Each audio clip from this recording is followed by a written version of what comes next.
I don't have a single one. Ann had asked me a similar question, and it was more what sort of low point, high point, and the low point was my fight with the Catholic Church over the same-sex marriage, but the high point and repeated high points were just the various contacts I had with Canadians across the country and other people, like the personal contacts that I made.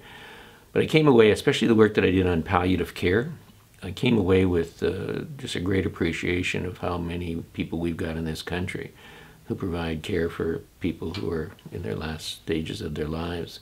You know, just total commitment to them, and you know, sacrifice a lot. So very impressed with our citizenry as a whole.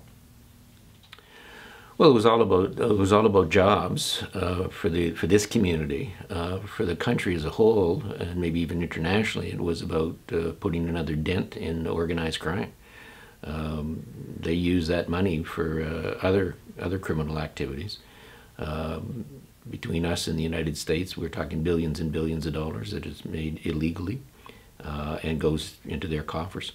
And you know, as the justice critic and public safety, national security critic for a number of years, I was very conscious of the damaging role that organized crime plays in our society, and this was one way of striking a blow against them. Well, I mean, we'll see a major shift in how the country's run. We'll see a major shift in just how it's administered.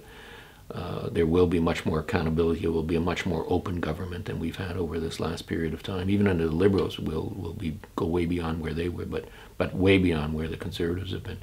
We're going to see some major changes in our tax laws. We're going to see some substantial improvement in our social services and in the environmental field. We've got a lot of way to go to rebuild our international reputation around environmental issues. There's a lot we need to do on human rights that, again, our reputation internationally has been damaged by this government. I know any number of times I've been at events internationally or with people from other embassies and in Canada, and you know, them questioning the change in the position that Canada has traditionally taken, the role we've traditionally played at the international level.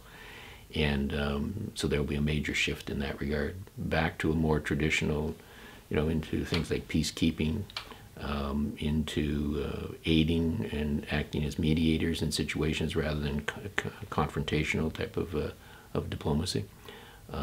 So yeah, there will be some very significant changes in the way Canada's run. You know, I'm really proud. I was always proud because I talked to my colleagues both within the NDP and the other parties, and we really are a pretty special population in Windsor and Essex County. You know, the amount of money that we donate, the work that we do, refugees, any number of charity events. Our hospice is a really classic example.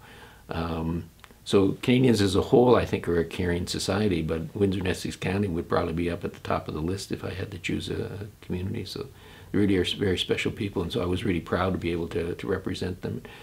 And over the years, I mean, the support that they gave me made my job a heck of a lot easier. There'd be times I'd be able to go to my caucus and say, we got to do something here, and saying this is because, you know, my community's giving me this information and support. And they'd sort of look maybe sometimes with blank faces because they weren't getting the same kind of input from their communities. And I don't take any personal credit for that. That was the community here in the city and the county that did that.